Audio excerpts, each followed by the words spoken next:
It's that time again. TB2 Pod back on the show. We've got a big AEW recap to go over. We've got a Sunday night showdown. We got a Saturday night showdown. We got Dynamite. We've got all kinds of stuff to go over. So we're gonna jump into it here in just a minute. But I'm gonna let you know, if you don't remember, you're sitting here with the Burr. You can spell it out B-U, aura. And I'm joined as always with my fellow tag team ICW champion of the world, ladies and gentlemen, Mr. Boss B0 double dollar sign. How are you doing, brother? Man, I got my coffee ready. AEW night. You know these AEW reviews, they be something else. But real good. TB2 podcast. Make sure you like, share, comment, subscribe on YouTube, on Spotify, on TikTok. Click the bell so you get the notifications and get annoyed because we dropping people elbows all week. Every week. Constantly coming out with those videos. We coming at you with SmackDown reviews. We coming at you with Raw reviews. We coming at you with AEW reviews. We coming at you with interviews. We just dropped two big ones. Boom Boom Brandon Groom and Kid Romeo, the first ever WCW Cruiserweight Tag Team Champion, was on the pod and gave a great interview. We got plenty more coming, so make sure you like, subscribe. There's definitely going to be somebody on here that you want to hear their story. We got two exclusives back-to-back from each one of those, and you don't want to miss it. We asking the hard-hitting questions here. I ain't gonna lie, we got heat. We got some heat. Got good wrestling heat. Shout out to Boom Boom Brandon Groom, and shout out to Kid Romeo, man. It's an honor to have wrestling people that's actually, been on camera, been on the big stage and did this shit, and have them on our podcast, man. That's real big for us. And just follow us as we grow. We appreciate everyone. Yes. This is just the beginning of the roller coaster, and it's gonna be a long ride. So you better buckle up and stay tuned. Yes, sir. Ski. So speaking of buckling up, let's go ahead and buckle up and get into these Saturday and Sunday night showdowns. Normally we got Collision going on Saturday nights, but because of March Madness, they went ahead and did a special Saturday and Sunday show with a couple of different matches. Normally we do a kind of Dynamite Collision collider because there's so much stuff that kind of goes from one show to the next. This last weekend there wasn't as much carryover, so we're just gonna buzz through what happened on the weekend, and then we'll get into the meat and potatoes of Dynamite. And there's some meat, I'm telling you. Yes, sir. So Saturday night we had the night started off. You got Kyle Fletcher versus Robbie Eagles. Pretty good match. It's an interesting story because Robbie Eagles was one of those that helped Kyle Fletcher get into the business, helped train Kyle Fletcher, and so him getting an opportunity to wrestle Kyle Fletcher as he's a TNT champion, it's kind of a feel good moment. It was a nice moment. It was a decent match, decent showing. You know Kyle Fletcher's going to end up winning it because he's the champion and Robbie Eagles hadn't been on AEW television. They got a lot of flack for him getting a title shot right there out of nowhere online. But I mean, it is what it is. It's a story. It's a moment. The IWC, man, it's a tough crowd to please, you know? But I mean, like you said, Kyle Fletcher and Robbie Eagles, they do got history. So, you know. This takes me back to the WCW days, you know, their TBS, TNT affiliates and shit. So, you know, they got basketball going on. They still gonna get something together for the fans. And, you know, I appreciate it. For sure. We Kyle got Fletcher on my TV screen. I'm with it. Kyle Fletcher on the TV screen. I'm with that, bro. I'm with that. Yes, he's still impressing me. Like I said, I've said it for weeks. He is right on the cusp of hitting that main event tier, and the work he's doing in the ring is top tier. So yeah, I mean, if he get the Burrr stamp of approval, he's doing something right, you know. So continue to do your thing, Kyle Fletcher, opening up the show, opening up the weekend special. We got Mox coming out. He talks about Will Ospreay's return. Talks about he's determined to. Ospreay's determined to go to the hospital if he's coming out to challenge Moxley. And Pac kind of intervenes and basically just says that he can't wait to get his grubby little hands on Ospreay's neck. I know we're getting this match soon. The big match is Ospreay Mox, so he's got to have a tune up and go through the Death Riders. We've seen this before. Yeah, no doubt. It's Will Ospreay against the world right now. But they're gonna have a banger. Him and Pac are gonna have a banger. I no doubt 100% believe that. I'm standing 10 toes down behind Will Ospreay right now. 100%. I'm pulling for Will Ospreay, and yeah, everything he do in this feud is gonna be fire. So stay tuned. And then I like that they heating it up the promo style. They got a little promo coming out on the Super Show. We got trios action. We got LFI, Rush, Delisico, and Beast Mortos taking on jobbers. I don't even know their names. I didn't write them down. I didn't remember them. I can't keep track. It was a squash match. This is setting up for Rush versus Darby on Dynamite. It was a match that happened. On to the next, baby. We got Tekla talking about Toni Storm getting hurt. And she basically says, yeah, it kind of was on me, you know. I did, because after she's seen what I did to Chris Statlander, she wanted to fake her injury to make sure that she didn't have to face me. Ooh-wee. Tekla talking on screwhead. We've been talking about Tekla on the show, man. She got that aura, like you said. Yes. The more and more she talks, the more I enjoy her work. Honestly, she's got good charisma in the ring, but the more she talks, the more I'm behind her. She's one of those other ones that I feel like the way she promos, she believes what she's saying, and so it makes everybody else believe what she's saying. She's definitely going straight for the head of the dragon. She said, fuck all y'all other females. Where the fuck Toni Storm at? You know what I'm saying? Toni, stop ducking me. I'm not one.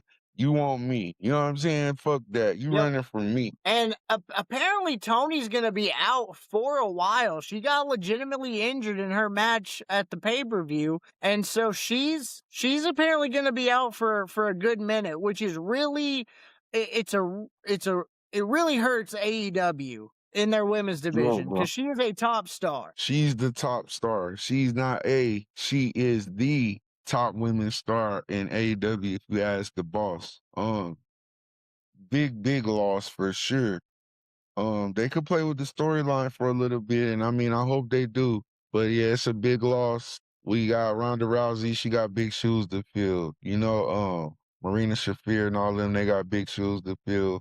But it's enough heavy hitters over there to replace her absence, no doubt. But definitely absence indeed. And here's the thing about Ronda. You bring up Ronda Rousey.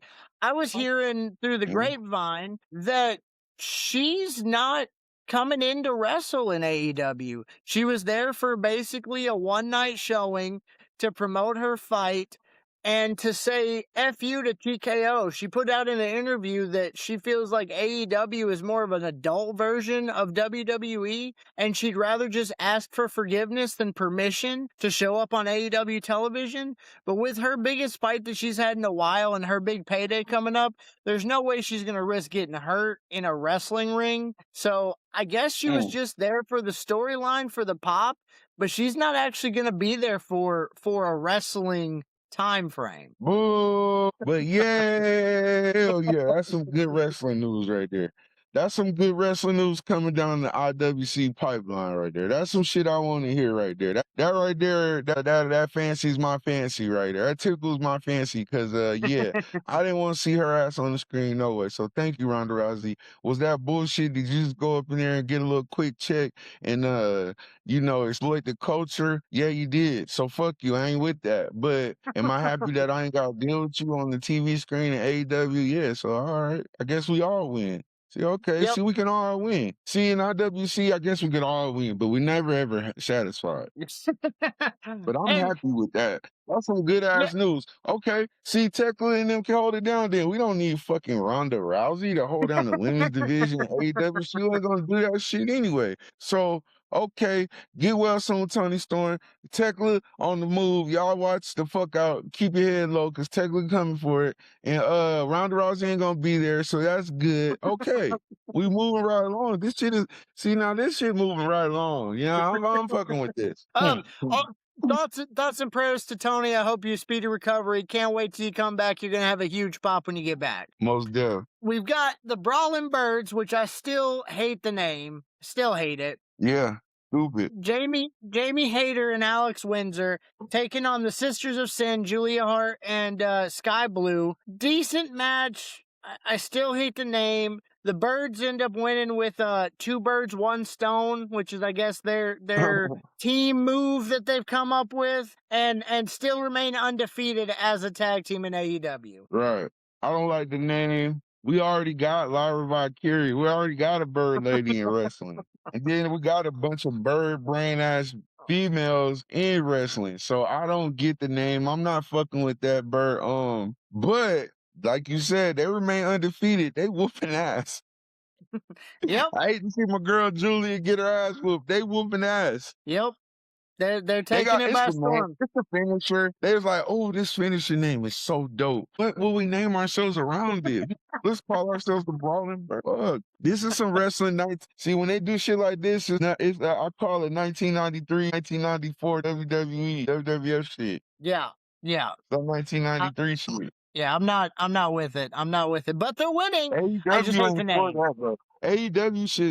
AEW could be what it is, but they gotta eliminate the WWF 1993 shit. If they do that, they're definitely the adult brand. We got Brody King talking about how he's still on the hunt for championship gold.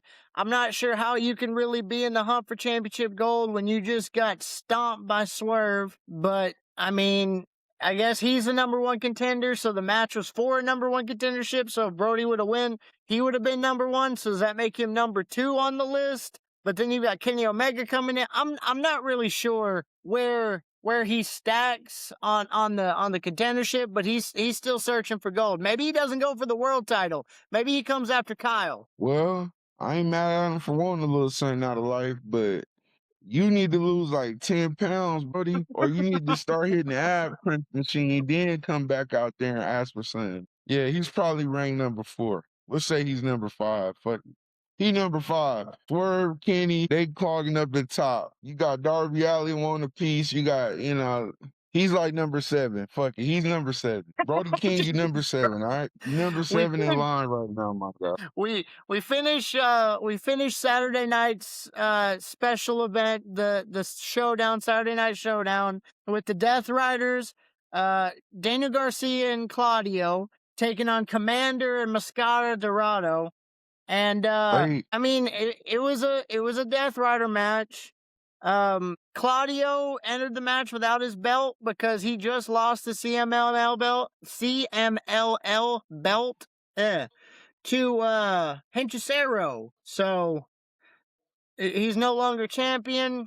But he ends up getting the win here tonight over Commander, hits a big swing and a neutralizer to close the show. Sure. I love a good Lucha Libre match. Shout out to everyone across the border, south of the border, CMLL and the AEW Connect. I like that. I like what we got going, y'all. The talent that's coming up, they doing some shit, bro. They're doing some shit. Yep. So yeah, that's how you close it out. That's good. Good Saturday night shit. Good Super Show event. Something for the fans to chew on. While the degenerate public gambles on college basketball. Hey, I'm in at least 4. I'm in at least 4 brackets, maybe 5. I can't remember. I ain't even in no brackets this year, man. I'm out, man. I only follow UNLV really this year. I only follow my local college team this year. I ain't really following. We did good. We in the NIT. I don't know what we doing in the NIT right now, but yeah, I ain't fucking with the brackets. So the show is off. We got what we at in the college? We in the Elite 8 yet? No, we're still in the 16, I think. Sweet 16. All right, well, we up in there. You feel me? We up in there. And then what? We go on to Sunday. Sunday, yep. We got Slam Dunk Sunday still taking place in Fresno. They must have just recorded all of these shows right after Dynamite last week in Fresno. Yeah. In they was in Fresno longer than they was in LA. Damn. That's crazy to me. I have a feeling they just went ahead and and recorded these shows for Saturday and Sunday after Dynamite in Fresno. Get it all done in one whack, and then you can push on the week. That's probably what happened. All right. Well, we got Slam Dunk Sunday live from Fresno again. Hey, Fresno, y'all been enjoying AEW? Y'all been getting a whole lot of it. Hope y'all been supporting the brand. Hope y'all been coming out. Hope the Young Bucks family been taking that 6-hour drive from LA. Shit. Well, we start off the show. You got Orange Cassidy and Roderick Strong come out as the conglomeration, as a team, which apparently they're officially teammates now. Against Jay Lethal and Lee Johnson, Lethal Swirl. Good match. They end up with Roderick Strong gets the pin with end of Heartache. He threw Cassie on top of him for the win. I mean, it was a good match. You knew how it was going. The story of it afterwards, though, was Roddy basically gets a mic and says after Kyle O'Reilly got injured, he knew that something had to change, and it was some in him. And so he officially announces, ladies and gentlemen, I am officially a member of the conglomeration to Fresno. Boo! I don't know how this whole team gonna work with him. How's it gonna work? I mean, he gonna use Orange Cassidy as a prop and shit like that, or what? What you talking about? That's exactly what's gonna happen. Yeah, man, this is gonna be like like a tag team Tekken match. You got one player, you got one fighter that's weak as hell and don't do much, but do a little something. Then you got another player that's slow as hell and just, boring. We got Zangief, and we got Zangief, and we got Dawson on a fucking tag team. Like, hell no. Boo! Roger Stone, take your ass back to catering. Boo! I'm not feeling you. It's announced. Shout out my dude, Jay Lethal. Shout out Jay Lethal. Every time I see you, I'm gonna give you this shout out. What the fuck, Jay Lethal? That's who I like. Legend, honestly, legend. Before too much people can celebrate, Roddy being in the conglomeration. The dogs end up showing up on the screen, basically saying this isn't over. If you thought that this was over after just 3 seconds, you lost your mind. It's announced that next week, on Dynamite, you're getting Connors and Finley against Strong and Cassidy. Okay? This feud continues. I always see. I knew the dogs was gonna get their day. Every dog has his day, bro. Yep. So you didn't think the dog? You didn't. Well, you did. I think you did say the feud was gonna continue after the pay-per-view, but yeah, man. You didn't think them dogs weren't gonna come back and get some shit? A feeling, but honestly, I wanted to see them go on to bigger things. I wanted to see them go for the Trios Championship, especially when you've got, Mr. I believe in myself and I'm a winner and I have mental toughness as a champion. I want the dogs to slap the shit out of him. It's coming. It's coming. They gotta handle this. They gotta handle this first. They gotta close this shit out right. They gotta close this shit out. They gotta beat the hell out of Roderick Strong. Speaking of matches that continue and feuds that continue, Willow and Harley Cameron challenged the Divine Dominion to a tag team women's title match. They want a rematch. Fine, I guess. You've got a lot of women's teams. I mean, we just talked about the Brawling Birds. You've got the Sisters of Sin. You've got all these other teams that I feel like could definitely challenge instead of the same ones over. But maybe this is a one more time thing. The Divine Dominion beat them again, proving that they are actually the right champions. They didn't need Willow's, rib to be hurt. They could have beat her without it. And we move on from it. Squash match, huh? I don't know if it's going to be quite a squash match, but I think it's going to be pretty close. I think Divine Dominion overpowers them and handles it pretty easily. Willow is a good fighter to go against him, but Harley just ain't it. Willow's been carrying that team, and I think it's about to show. All right. So in other words, my fellow listeners, my man saying that this shit getting stale. He getting tired of it. Yeah. Getting tired of it. All right. Yeah. To get something else. Get something else. Mm-hmm. Speaking of which, we've got the Divine Dominion, Megasis, Megan Bayne, and Colossal Lena Cross taking on Alex Garcia and Vipress, which is a squash match. I mean, it's a squash. They do a double It's a choke slam warning to win. shot. It sound like you ain't fucking with the Divine Dominion. That's what it sound like. It sound like you cool with Willow and them. You ain't fucking with, you don't like Megasaurus, nigga. I still see That's what you Megan don't Bayne. like. I still see Megan Bayne and Lena Cross as we have Charlotte Flair and Rhea Ripley at home. There we go. That's they haven't come out to me as being their own thing. Once they can do that, I could fuck with them. But until then, until all I see is Charlotte Flair and Rhea Ripley off the Great Value shelf, then I can't take it seriously. That's hilarious. I hear it in your voice every time they hit the screen, man. So we're gonna keep moving on, man, because you know me, I'm an irresistible forces man myself. Now I tell you what we did get, we got Tommaso Ciampa taking on Lio Rush, Gollum Lio Rush at that. Your boy that's possessed by a demon. This blew up on social media this last week. This blew up. I mean, they've got millions and millions of views. People talking about, oh, well, it's okay to lose Danhausen to WWE because we got something better. We got Lio Rush. We get them views from Lio Rush. And I'm not sure if I'm following it. I mean, I need a little bit more on what happened. Like, did he fall into a toxic sewage and turned into this? Did he get his one ring taken away and had to eat fish for weeks and months on end? I mean, what happened to cause him to shave his head? A month ago, he was wearing his jacket and he was teaming with Action on Andrade as a tag team, and they were wearing these little spike jackets doing that thing, and all of a sudden he got possessed. Like, I just want to know what turned him, and then I'll be behind it more. But he's doing some crazy stuff. He's crawling around on all fours. He's flying around. He's grunting and screaming. No, yes. Like he's doing a bunch of stuff. I just gotta know why. He's Black Mr. Iguana. Duh.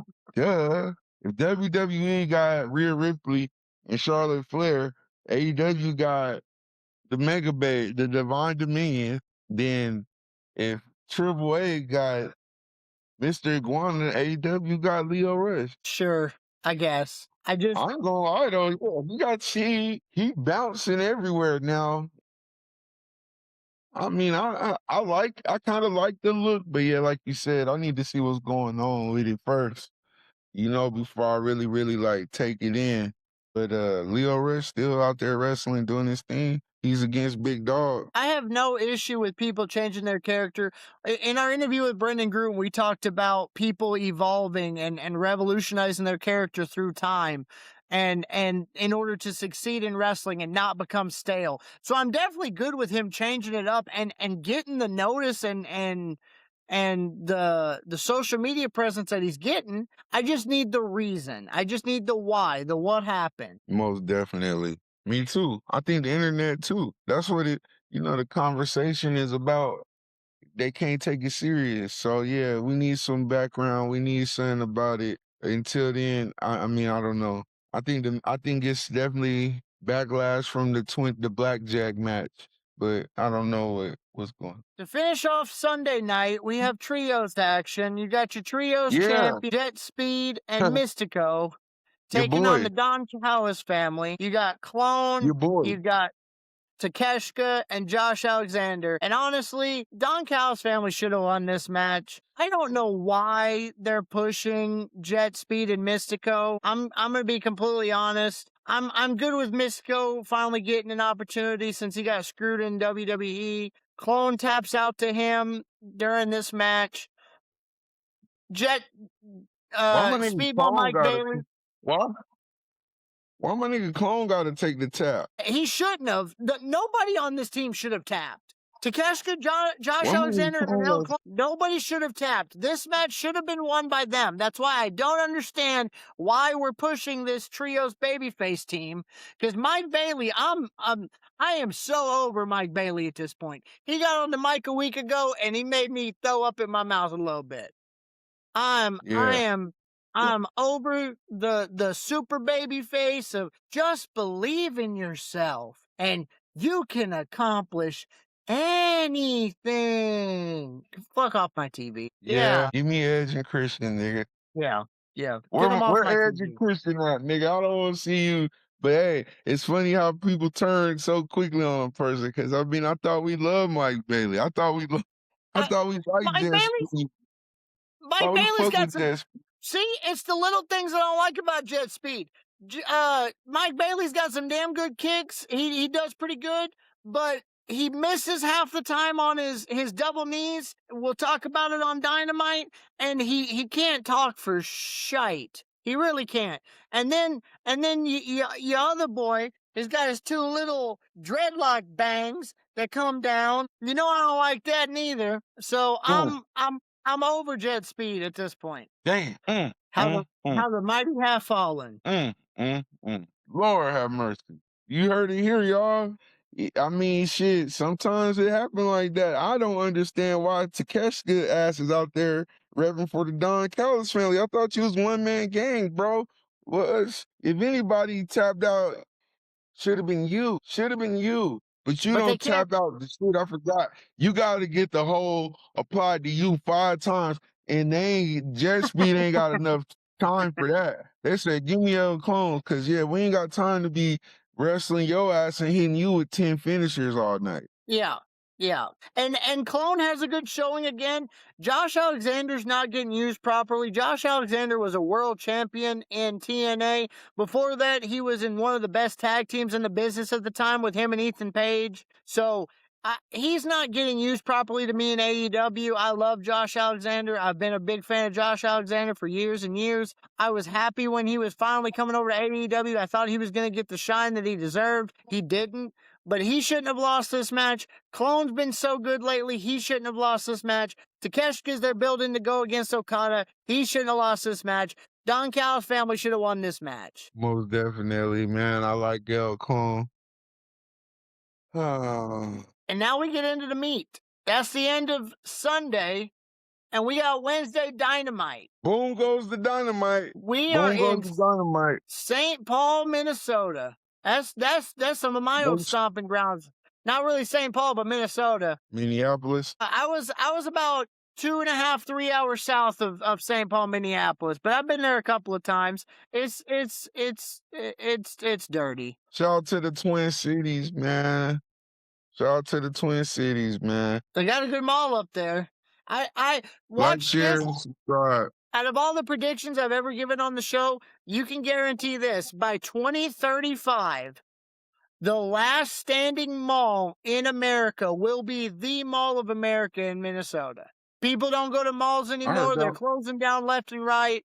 That's going to be the only one left in America. I heard that mall was getting a little empty. That's the perfect time for me to go check it out. It's something to check out, be honest. I mean, it's cool. It's massive. They got an amusement park inside. It's massive. But with people ordering off Amazon and eBay and DoorDash and all that stuff now, you ain't got to go to the mall. So by 2035, man. Shout out to Mighty Ducks. They were skating through that mall, man. It's a good movie. All right. So the night starts off Dynamite in St. Paul. The first opening match is Kenny Omega, Swerve Strickland 2. Everything on the line. Kenny's #1 contendership on the line. He wants to take it from Swerve. Swerve wants to take Kenny's EVP.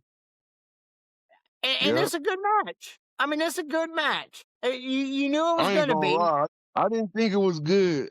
I didn't really like it. I thought Swerve looked a little winded. I thought, to keep it real, I thought it was. I didn't like the pace. I thought the pace was kind of slow. I was anticipating a more faster pace, harder hitting Swerve. Like, I don't know, bro. I don't know if it was just me and my eyes was deceiving me, but I had more anticipation for the match than what I got. I And I mean, think it was just Swerve just looked kind of flat tonight. I mean, they had some sloppy spots. They tried to do a pile driver outside on the barricade. They slipped into the crowd and then just got right back up and did the exact same spot that they were setting up for. Wasn't a fan of that. If you're going to slip off the barricade, change it up. Don't go right back to the same spot. So it looked pretty good, but I wasn't a fan of that. We got a vertebreaker in the ring. Swerve hits Kenny with a vertebreaker, which that's a move that I love. Shout out Shane Helms, inventing that back in WCW days. Swerve misses a stomp and catches a knee from Kenny. Kenny hits his one-winged angel and gets the win and the #1 contendership. Well-deserved. Kenny Omega is back.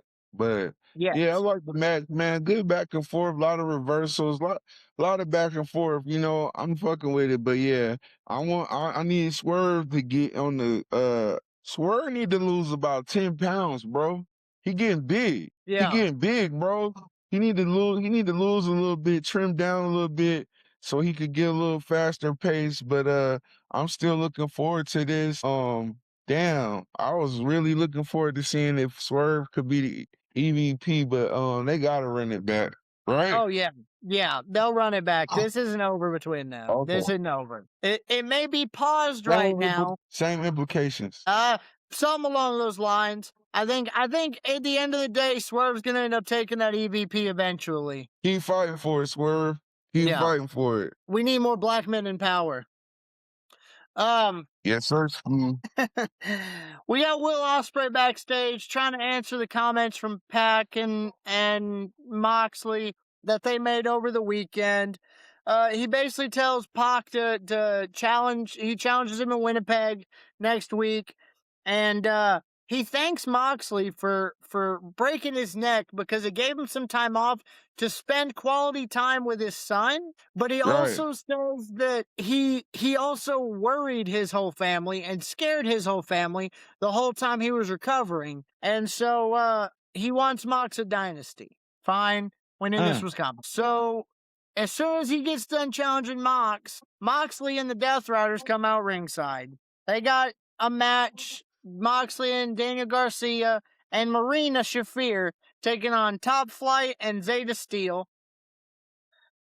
Top Flight comes out as hometown people. They're from the area. They really impressed me when they first came to AEW. They had some showing, especially when Darius got hurt and Dante had to be a single star and was doing some real good stuff in the ring. But they're just not. They haven't gotten the same attention that they once did. And so with that being said, you knew how this match was going. Moxley's in the match. They're building up Moxley to Will Ospreay.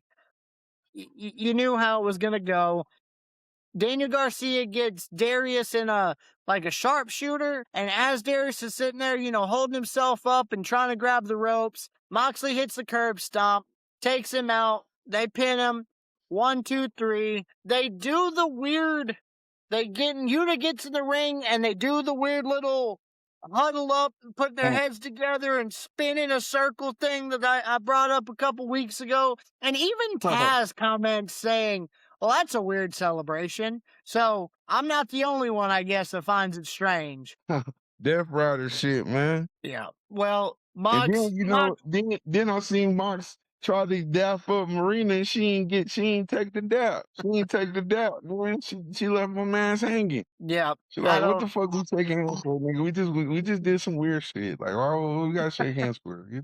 Get the fuck on. Well, Mox says yes, grabs the mic, says yes to Ospreay's challenge for Dynasty, and tells him, until then, don't let your mouth get you in trouble, Will. And they walk out. Don't write a check that your ass can't cash, Will. That's what he said. You better be in there doing neck raises, bro. He's grabbing you right by the neck as soon as he can. So if Pac don't break his shit, beforehand. Yeah, he's taking. If Pac don't break his neck, John Moxley will, dog. Yeah, he's gonna hit him with 6 different variations of the Death Rider in their match, at least 6 times. He's getting dropped on his head and neck. It's happening. Avalanche. He getting avalanche style too, like you said. Yeah. He getting avalanche. Yep. It's happening. It's for sure happening. We get we get Mike Bailey against Rocky Romero, and of course, you know who wins this match?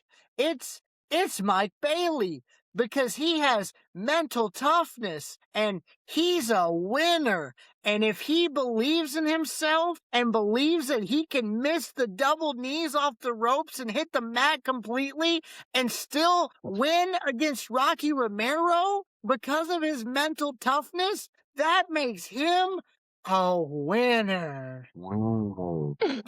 Oh man, Mike, Speedball, stay off the mic. Burr has it out for you. Burr has it out for you. You better hurry up and lose your title and go the fuck somewhere, because as long as you on, Burr gonna get your ass, boy. And why are you fighting by yourself? What's going on? Where your partners are? You all right, my dude? What's up? You good, my dude? Yeah. Why the fuck are you fighting Ricky Romero alone? What's up, man? You good? They heard him on the mic and they're like, you know what? Nah, you got this. We out. We can't be associated with your ass. Like, damn, dog. You just doing the most, Speedball. It don't matter. It's because he's a winner. He's a winner. He's a winner, bro. He's everywhere. He all over the Super Show. He doing trios matches. He doing singles matches. He doing back-to-back promos to motivate the people. Like, wow. He shows up later to talk to Kenny. Kenny ends up, having a back and forth with MJF. We'll talk about that in a minute. But he shows up backstage with Kenny and is like, hey, Kenny, when you win that title against MJF, I know I'm going to be the first in line to challenge you. And he shakes his hand. And even Kenny's like, bro, you can stop fucking shaking my hand. You can knock this shit off. Like, I'm so done with Mike Bailey. I'm done with him. Man, dang. Yeah, I'm done with it. Done with it. So let's go from somebody that can't talk for shit on the mic to arguably the best on the mic. Oh, man. MJF returns to AEW after his brief vacation of celebrating his title win and going to Disneyland. And here's something for those of you that do not realize, that get Disneyland and Disney World mixed up. Once I learned this little trick, I'll never forget it. So Disneyland has LA in it. So it's in California. Disney World has OR in it, which means it's in Orlando, Florida. Huh? You'll never forget now. You're welcome. There you go, man. Disney, hit us up. We both have children. We would love to get some tickets for that ad that my man just dropped. Hit us in the email. Not a sponsor yet, but we'll definitely take that Disney money. I mean, tickets. I mean, we're just big fans. We don't want anything special, but we do have families. Get some tickets. Get some free passes. The summer's coming up. And you know what, MJF, brother, I hope you had a good time. You back. And you flew all the way to Minnesota for this. Yep. And he comes back to basically bring up the fact that the Hangman Page match was honestly one of the easiest matches he's ever had. I mean, it was a breeze. Yeah, that's cap. It was not easy, but okay. He reestablishes that he's better than everybody and they know it, and that nobody is on the level of the devil. He also says never, ever, ever, ever, ever, ever, like 16 times, and I never, ever, ever thought he was going to stop when he said that Hangman Page could never, ever, ever, ever challenge for the title again, and then he just kept repeating ever, ever, ever over and over again until ever, ever, ever was all I heard for like a minute and a half. Gotta get it stuck in your head. Gotta get it stuck in Hangman Adam Page. Like, bro, you never ever gonna see the title. Damn. Gotta keep reminding them. Gotta manifest greatness. Well, if you've got the devil of pro wrestling in the ring, it only makes sense for the number one contender and the I don't know if it's self-proclaimed because he talks about how he was given this name. He didn't call himself this, but the nickname of God of Wrestling, Kenny Omega, comes to the ring. And he makes it known, hey, listen, we did fight before, and you did beat me, MJF, but it was while I was in the middle of fighting my diverticulitis, and you fought a 60 to 80% Kenny Omega. But me being back at 100%, I know it, and you know it, the people know it, I'm better than you, and I think it scares MJF, and so he officially challenges him at Dynasty, the devil versus the God, for the title. Wow. When is Dynasty? Couple weeks. April 12th? Oh, soon. Well, this kind of drugs sell they self. You know what I'm saying? This type of drug sell itself, man. MJF versus Kenny Omega, and you don't need to say too much. Number one contender, the wrestling god versus the wrestling devil. Yeah, Mr. Drop a bag on your head versus Mr. Drop you on your head. Wow, it's gonna get hot in here. Inject it directly. Swerve, you might have to sit down and go to the gym for a little bit. You might be out of the equation right now. You can inject this directly into my veins. Directly into my veins. I'll watch this all day. No promo, just flyers. Just flyers and vignettes, and then the day of the pay-per-view, just have this shit pop off. And that's what it is. It's that magnitude. It's that magnitude of a match. We get Cope and Cage backstage, and they talk about FTR. Your peeps, looking for them peeps. Talking about what FTR did.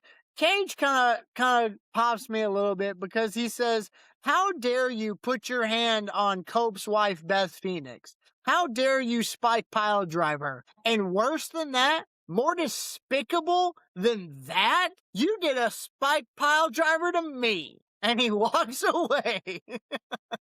Yo, Cage don't got time for this shit, man.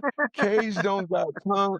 Cage is trying to go home and kick his feet up, bro, at the ranch. He like, how much longer till he doing this shit? Now, Cope, he's all in. His veins is fucking popping out of his neck. He's spitting, he's yelling. He's all in, dog. Cage is not all in. He called Cage and... I'm fucking with that, though. If I'm Cage and I'm Cage age and shit, don't just like Cage, bro. Like, man, what's happening, man? Don't step on my feet too hard. Watch the fuck out. Watch out. Roger Strong, take some notes from Cage, nigga. How you need to be. How you need to be, man. A lot of people need to be like Cage. Hey, WWE's talent that's over 40. Y'all need to start moving around like Cage. Cope even admits that Cage is an asshole, and they've got a new shirt that I think is kind of funny too. So it's got Cope and Cage, right? And it's got scribbled out Cage on the bottom and then him written on top, so that way his name can be before Cope's in the name of their team. I saw that. I don't know what I like better, Cope and Cage or Cage and Cope. Cage and Cope. Cope and Cage. Cope and Cage sound like Copenhagen. So I guess it gotta be Cage and Cope. Yeah, gotta be. So I always say Cope and Cage because it's hard for me not to say Edge and Christian. I mean, that's who it is for real, Edge and Christian. You know what I'm saying? That's what and from now on the TB2 podcast, that's probably what the boss is gonna start calling them. Cause yeah, this Cope and Cage shit is just too much for me. The only Cage I ever respected was Johnny Cage. And I'm trying to cope with all this WWE bullshit. So I don't want to use those words out of context. We gonna call them Edge and Christian. I'm gonna call them Edge and Christian because that's who they are to me. WWE's got me drinking. We're definitely seeing Christian Cage, real man, his real character. You know, it ain't no just Christian. It's definitely Christian Cage out there acting like an asshole. He old, man. That's the real him out there. And we definitely seeing the real Adam Copeland. Hey, I ain't mad at it. Honestly, they my favorite part of the show right now. They my favorite part of the programming right now. WWE's got me drinking like 2012 Shinjuku. Shout out Japan. Yeah. But I ain't drunk as much as in years as I've been drinking lately when I've had to watch WWE programming. Shout out Japan. Right. Right. We're getting back on our drinking days because it's hard to cope with. But Cage and Cope, they not hard to cope with. I'm fucking with it. Well, I'm good with them challenging FTR. FTR comes out right away and basically says, you're making a mistake. We're gonna end you. This. You think that you're a top team now. You're a nostalgia act. Everybody knows it. Tony knows it. And you're gonna get hurt. We're gonna end your career. So just keep that in mind. As they go to leave, and Stokely's not in a wheelchair anymore. It's a miracle. He can walk now. Even though I don't even remember what he was actually injured for to put him in a wheelchair, but he can walk now. So yeah, he was just a little tired, man. But he back on his feet. He back on 10 toes. We get the entrance of OC and Roderick Strong talking about your boy Roddy because they've got a tag match coming up. So they walk in as FTR is leaving. Stokely shoulder bumps OC. OC goes down. FTR pushes him down. I guess we're eventually are we gonna get another team in this whole feud with Edge and Cope and Cage and the Young Bucks and FTR and now OC and Roddy? Are we throwing somebody else in the mix? Because this was set up for a reason. You know, I don't like Roger Strong. You know, I don't see his ass. I don't want to see them orange drawers on the screen. No, it was a bump, man. It was an accidental bump, man. It was something to get y'all minds going and playing with y'all head because FTR is busy with the Young Bucks and Edge and Chris, possibly one of the greatest tag teams that, man, they ain't got time for that. They don't got time for that. Plus, after the dogs whoop y'all ass, y'all ain't gonna be doing too much of nothing. Orange Cassidy and Roderick Strong. And that's what happens. The dogs end up it's against Clark Connors and David Finlay. And this match is aggressive. You know, you got David Finlay and Clark Connors laying it in. I mean, as soon as the match starts, Orange Cassidy starts the match. He gets chopped by David Finlay and immediately tags in Roddy. He's like, I don't want any part of this. I don't want any part of it. Yeah, see, that's what I was saying in the earlier review. I don't think that dude, like, okay, you put Darby out and then Roger Strong out there. He got a better chance. But him and Orange Cassidy, he gonna be overworked and overused, man. So the dogs have got some pretty good team offense. They've been using this like chop block spear combo that I thought was going to end up being their finisher, but they hit it tonight and it didn't finish the match. Instead, they used a move that the announcers called the full clip, which is basically one person setting up a suplex and the other person getting on the ropes and hitting a spear while the suplex is happening, you know, spearing him into the top guy, almost like a doomsday device, but different. And they call it the full clip. I guess that's a move that they're going to use moving forward. Fine, I guess. You don't like the top rope finishers or what? What's up, man? What is it going to take for you to be happy about how these AEW dudes is flying off the ropes? You're not convinced or what? You don't like it or what?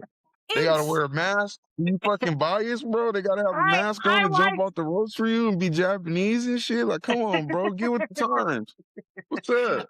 You don't like Frankensteiner? Come on, bro. Who doesn't like a good Frankensteiner? I hold the motherfucker up. You jump off the ropes. You do what you do to him. You ain't fucking with that? I was okay with the spear chop block combo, where I thought that was going to be their new finisher. So they hit the new. You don't like it. You don't like Kevin Knight shit either. Okay, I don't like the UFO splash. No, I don't. I don't like the UFO splash. What's up, man? I don't like Mike Bailey's knees. On the ground, huh? You like him on the ground. Well, the Young Bucks, their Meltzer driver, I think that's cool. Holding up somebody doing a tombstone, the other person doing a flip into it. I think that's pretty cool. I've got certain moves that I enjoy. I'm not into Kevin Knight. I don't like the UFO splash. Mike Bailey, I don't like his knees, even if he is a winner. I don't know. But there's some things I like. I wasn't ready for it, and I feel like you're not getting more impact like you should be with this tag team move. You're doing basically a suplex. Right. I like tag team finishers, but it's only so many you could do. Like you gotta have creativity, but yeah, Young Bucks, they got a real good one. And you okay, in your defense, right? Because I try to see every side of the crystal ball. The dogs don't need to do too much off the ropes, you know? Like you They said, don't. the chop block combo is good and strong enough for what they present and how they wrestle. I mean, I So would be fine with them doing holding one person, holding the other one up in like a wheelbarrow position, and just taking a strong ass knee to the head because they're just stiff, and I believe in that for them. If it was a different team, I may see it differently, but for their fighting style, their strong style, I don't think it fits them. yeah, this is what I'm saying. This clothesline and neck off the top, just guillotine. Yeah, I feel you. Yeah. I feel you. But nonetheless, finally I'm right. The dogs finally get a win over these clowns. I ain't gonna call them clowns because they not, man. Much respect to Roger Strong and Orange Cassidy. Darby Allin left y'all in the win. He's trying to go on to bigger and better things, Yeah, he and got other getting shit to do. his ass beat for it. So we get Kyle backstage. He's talking to Takeshita. He basically says that he doesn't want anything to come between them. And Takeshita says that we were Proto Shida before there was Proto Kata, and so there's nothing that's going to come between them.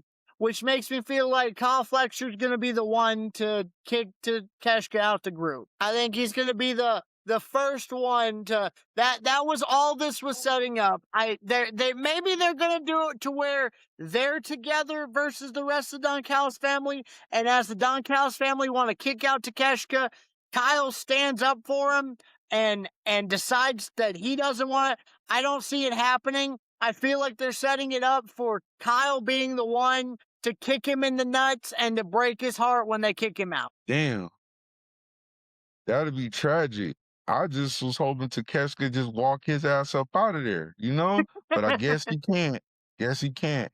Guess he can't. So, and Kyle Fletcher's better as a slimy heel with the Don Callis family anyway. He may end up being a good babyface at some point, but right now with him being champion and whatnot, he's gonna stay with the Don Callis family. You know we're getting Takeshita versus Okada eventually. I think this is the way. I think this is the way we get there. And before we get Takeshita Okada, we get Takeshita Kyle Fletcher. Yeah, we'll see. Just how I see it. Yeah. So we get a women's title match in a co-main event of this Dynamite. Tekla versus Mina Shirakawa in a women's title match. Yeah. And it's all right. I mean, Mina hits a draping DDT on the side outside the ring. Tekla's mocking Tony the entire match. She's mocking Mina. She's crawling around backwards on all fours, doing the Bray Wyatt, upside down bridge thing because she's a toxic spider. It's a fine match. Nothing to dislike about it, but there wasn't anything that really jumped out at me during this match, and I knew Tekla was going to win. I knew, Mina's been doing real good, but let's be honest, she was the Marty Jannetty to Tony Storm, Shawn Michaels. She ain't got nothing. She can't hold a candle up to Tekla, that's for sure. So what ends up happening is Tekla takes off her belt, like she's going to whip her like she did to Statlander. The ref comes and grabs the belt, and as the ref is trying to get rid of the belt, which takes like 45 seconds, just toss it out the ring. But he sits there with his back turned. Tekla takes out some brass knuckles out of her bra and ends up, she misses the first swing, and Mina goes up for a move, and she connects on the second swing and drops down and pins her. The ref never sees it because he's doing something over there. I don't know. I guess we're moving to to Tekla using brass knuckles going forward. Yeah, she don't even need to do that. I don't understand that. She didn't need to do that, but I don't know. Maybe they just want to darken her heel presence, but she didn't have to do that. No. She could have beat Tony. She could have beat Mina Cleave. Tekla do gotta cheat, bro. Sometimes Tekla does play dirty. Tekla does play dirty, bro. She does play dirty. That's what makes her character, though. She's the toxic spider. She's poisonous. she She's does play venomous. dirty. She does play dirty, so I guess I ain't too mad at it. But I didn't understand it. I feel like we're getting these brass knuckles going forward. This is just setting up the beginning of it. If it's another way for Tekla to win matches that maybe she shouldn't win, fine. Maybe this is something she pulls out against Chris Statlander or somebody else the next time, fine. I'm really not sure who they're going to push as the new #1 contender for her title now that Tony's out. Ronda Rousey. Yep, she's gone. Ronda Rousey. Maybe they bring up after Willow and Harley lose the match. Maybe they bring up Willow. Boo! We'll wait and see. we get the demand backstage, and Ricky has some good points. He basically says that he kind of got screwed over because he didn't get pinned or submitted for his title. He had to defend it against 21 other people and lasted until the final 2 and still didn't get pinned or submitted. So he says that he should be next in contention for a world title shot and not Kenny, because the last time him and Kenny fought, Ricochet won. Right. So he got good point. He ain't lying. I mean, he's stretching the truth about the 21 blackjack match, though, dog. You lost through the rules of the rules. So technically, you got pinned. You just didn't get laid on your back. You got threw over, nigga. You lost. He did lose, but he did not get pinned by a 3 count or submitted. You lost and you lost your belt. You lost and you lost your belt. So you technically lost, but you're right. You didn't get pinned. You know what I'm saying? You know what I'm saying? You're a politician, Ricky. And again, this is another trio that could honestly carry the trio's titles a lot better than Speedball, than Mystico, than Jet Speed and Mystico. I mean, I really don't understand why they're pushing that trio. I don't. You've got a bunch of other trios in there that should be and could be champions over them. Sound like Ricochet's doing his own thing, dog. He's worried about always, Ricky's always out for just Ricky, let's be honest. But that's part of Ricky's character, and I'm okay with it because it got him a title win. So right. I'm okay with it. Let the trios bubble up. The trio division is bubbling up. Let it bubble up, bro. Let Jet Speed get their ass whooped in the right way by the dogs, all right? Just chill, bro. The day is coming, bro. They need to. We gotta have the Gabe Kidd edition, though. You gotta bring Gabe Kidd out the casket and have him come out there and assist. But yeah, the day is coming, bro. Ricochet, you're not wrong. But you're not deserving.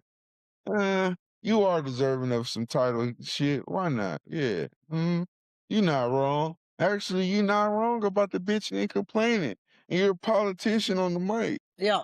This is the Ricochet I wish we would have gotten in WWE. Yeah, he's so much better on the mic. And this character is cool. You know, like, this is the character he needed. So, yeah, the way I am in wrestling sometimes and how I look at shit, though, I think you need to get a rematch first, then talk your shit. But hey, maybe you beyond all of that now. Well, we get our final main event of the night. It's and the stipulation is kind of weird for this match. It's Darby Allin versus Roosh in a no countouts match. It's not no DQ. It's not false count anywhere.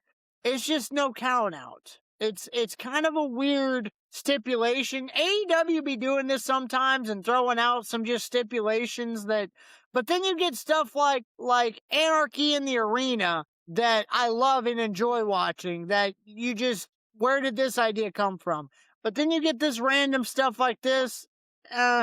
Okay, fine. It's a way for them to get physical without using weapons, I guess. Fine. Yeah, because you can't put a skateboard ramp in the ring. So this is the chance for this gives them an excuse to have Darby Allin do shit outside without getting counted out, without getting hit by a baseball bat. So Darby comes into this match like he's shot out of a cannon. And I've got this mentality. If you know anything about football, our fellow listeners know anything about football, I listen to different, interviews and podcasts. I listen to the Pat McAfee show all the time. You know, AJ Hawk's a guest on there quite frequently. And they talk about how for 6 years straight, AJ Hawk at middle linebacker and John Kuhn at fullback would ram each other's helmet to helmet every day at practice because they both didn't want to be the bitch. They both were just meatheads that felt like they had to go 100%. And if they told the other one, "Hey man, maybe we shouldn't go as hard today," they knew they'd be called a bitch. So they 6 years straight, middle linebacker to fullback, helmet to helmet on a daily basis at 100%. I feel like Darby's got that same mentality to where he can't not go 100% in everything that he does. Yeah, he's already got CTE from Daly's place. So at this point, he's just mush. So he doesn't give a damn. That's what I'm saying. He gotta have special stipulations for matches like this. And before we move on with that, I got a quick question for you since you brought that up. What team AJ Hawk play for? The Packers. Well, he played for the Packers and he played for the Bengals. But during this stint, it was for the Packers. I don't want to hear that Bengals shit. No, what team did Coon play for? The Packers. You know what I used to say when Coon touched the ball? Coon! Pack attack, nigga. That's my favorite team. Get out of here, AJ. You ever talk about title town in this motherfucker? You damn right. You damn right, AJ Hawk. And Coon used to go fucking hard. AEW, that was AEW before AEW, man. Good old Green Bay Packer defense. Good old hard hit Green Bay. Say cheese and die, nigga. Don't play with me about the Green Bay Packers. Hey, I'm just going to throw it out there. You rep my team on the show before you've repped the Packers thus far. I seen you in a Niners jersey on 2 different occasions. I ain't seen you in no Packers jersey yet. I'm just throwing that out there. Shout out to my son who plays on the junior 49ers team. So I gotta wear that shit. Fuck the coach, gotta wear it. Got a whole bunch of that shit over here. I live in Las Vegas. Like, of course, I got hella 49er jersey. But yeah, man. But yeah, that's all for that. But yeah, the same dynamic with Darby Allin, heavy hitter, hard hitter. He just gotta do it. You know, like he's Mr. AEW, man. He's gotta do the extreme shit. So yeah, 100% main eventer. He hits a coffin drop. He sets up Roosh on the apron, and he kind of hits him as he's hanging over the ropes. He hits a coffin drop off the ropes onto Roosh hanging over the ropes. And then he hits one of his crazy ass suicide dives where he's running like the Flash 160 mile an hour and has no brakes. I'm always afraid that he's going to do that suicide dive and somebody's not going to be there and his neck is just going to snap or he's going to go through the announce table because he moves so fast. And he cleared the ropes. He don't get no he don't catch no stumbles. He's going straight through them. He torpedoes straight through. He might hit somebody in the front row. You know, he coming out like a missile. And he ain't that big, man. He kind of little. You know what I'm saying? So he coming through like a fucking missile through the ropes or over the ropes. If they ever miss, he's tackling the wind out of somebody for real. He's gonna knock the wind out of somebody. And he's gonna hurt himself. Yes. Yeah, and that's what worries me about Darby. He's a professional, though. Well, yes. Hey, wasn't Darby Allin a stuntman or something like that? Ain't he a stunt double? Wasn't he a stunt double or something? Ain't that his story? His main part of his gimmick is basically his uncle died in a drunk driving accident, and now he lives his life half in death and half in alive because he was so close to dying, and he wants to make sure that his life's worth it, and he wants to put his body through all the pain because that's what he does. Push it to the limit. Push it to the limit. We got Corbin Blue in this bitch. But anyway, we get a chair outside the ring. Roosh sitting on the chair. Darby gets up on the ropes, hits a shotgun drop kick to him outside the ring. I mean, these guys are going pretty hard. Roosh is getting some good shots in. But we get Darby end up, winning the match. Darby wins with a jackknife roll-up. It's not even like a straight... These guys are going so hard, and they don't take him out. He ends up rolling him up for the win. And as he wins, he rolls out of the ring, and the Don Callis family comes out to attack. Now, I'm going to let you know, I blinked when this happened. I wasn't directly looking. I seen him roll out of the ring, and I seen him sitting there with the ref telling him, hey, you won, whatever. And I glanced down at my phone, you know, posting up TikToks, editing videos that we're trying to do for you people and you fans. And I look back up at the screen, and Darby Allin looks like he's died. He's in the lap of Mark Davis, and his whole body is limp. And I thought, oh my goodness, what has happened to your boy Darby that he puts his life on the line on a daily basis, and yet whatever just happened killed him. It killed him because his body just went limp.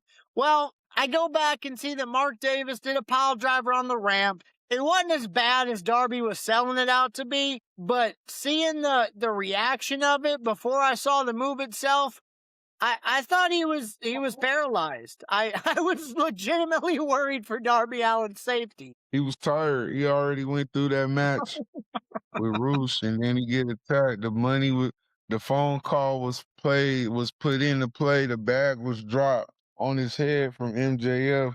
They went and collected quickly. And that's where I'm not sure where they're going with this, because originally Don Callis told Andrade to take the bag, and then they're attacking Darby in the ring, and Andrade's sitting there kind of going back and forth with Don Callis like he really doesn't want to be a part of it. So I don't know if this is this something where Andrade's getting out of the Don Callis family? Is this something where he's just frustrated because he wants the title shot and he wants to go at MJF? And if they're taking money from MJF, he knows that's not happening. Like, I'm not sure where we're going with this. But Darby gets attacked by all 72 members of the Don Callis family, except, 71, because Andrade's watching. And we roll credits. Another episode of Dynamite. Cut, stage left, exit. Hey, he got the money put on him. What else? He got the fucking money put on him. Got the money put on his head. Hit executed. Roll credits. Yep. I'm excited I'm excited for Dynasty coming up. I'm much more excited for Dynasty than I am WrestleMania. Yeah, they cooking with grease. I was gonna say shit. They got some shit lined up over there at AEW that's pretty hot. Yeah. They're doing better than what WWE's doing on Mondays and Fridays. What do we got? Hold on. Before I say that, what do we got? We got Kenny Omega versus MJF, and we got Will Ospreay versus John Moxley, right? That's what we got for sure, right? And FTR Copen Cage. No. Yep, that's been confirmed. Oh, that has been? You sure? Or they just teasing? No, that's been confirmed. That's what Copen Cage confirmed that about a week ago when they came out and talked to the Young Bucks and they did the little fight over the belts. It was confirmed that I'm telling you, they showed the little graphic. I'm shaking my head though. I'm shaking my head about that though. I don't like that. I don't like that, Burr. I don't fucking like that. I don't like that. I don't want that. I don't. But okay, cool. I mean, if that's what we got confirmed, it's still a banger. Still a banger. I guess Copen Cage is one and done with this shit. Well, I guess Cage is one and done. After Dynasty, he might go back to the fucking Shadow Realm. So I guess I gotta take this and enjoy it while it's here, right? Because I'm thinking that we'll have a little bit more back and forth between the three or some shit. But okay, y'all want to blow your load in one fucking round, go ahead. I'm here. I'll watch it. And with it being in Canada, Dynasty's in Canada, Cope and Christian are both Canadian boys. Maybe they put the titles on them. Yeah, they definitely gonna win this shit. Or Young Bucks gonna take it back. I don't see FTR coming out of this shit as a winner. But with 6 dudes of this caliber in the ring, it's gonna be a lot going on. And so I'm gonna have to sit down and really smoke one and watch that shit. So I could be, a little slower on the peak. Cause yeah, man, fuck. I wasn't ready for that. But At least they confirmed it. And yeah, okay. Dynasty is cooking with hot grease thus far. We got a couple matches to work it out. And they'll throw in some filler, but yeah, we got some good stories right now. And we gotta still remember the Don Callis shit that's going on with Takeshita. So I don't know. We got shit going over there for sure. And it's way more organized than WWE's WrestleMania, no doubt. Yeah, 100%. Y'all, if you're still listening to this pod right now and we are like, I don't know, 75 minutes in and you still listening, go ahead and subscribe. Go ahead and hit us a like. Go ahead and comment on what excites you about Dynasty coming up. If you're not a Dynasty fan, if you're not an AEW fan, tell us what WrestleMania match excites you the most coming up. We love to hear from you. We'd really love to debate you. I'll debate you all day. I'm a master debater, and I will debate anybody all day long. Both hands, always going. You don't want to face a master debater like me. So I'm telling you. But if you're still here, give us a like, follow the show. We're doing interviews. We dropped 2. Boom Boom Brandon Groom gave us a great reflective on, doing matches in WWE and them not really panning out for one reason or another, but him realizing where he's at now, it saved him to doing a much bigger thing than what a wrestling career ever could have. And that's inspirational. He does a great job. We talked to Kid Romeo, talking about his 25th anniversary of winning the first ever Cruiserweight Tag Team titles. Talked to him about still having some heat with somebody that may or may not still be in the business today. Y'all give him a listen. Our statistics show about 90% of y'all that actually watch these videos aren't subscribed, and I really don't understand why. Me either, but whatever. Subscribe, man. Go ahead and subscribe. Or go ahead and just watch the video all the way through. If you crazy enough to listen to us for this long and don't subscribe, cool. You got what you got. You got a one night stand with the IWC Tag Team Champions. Hope you enjoyed it as much as I did. Thank you. Y'all, we're on Spotify, we're on TikTok at TB2 Podcast. We got Raw and SmackDown coming up. This was our AEW recap and review. And until the next time, y'all have a good night. Peace!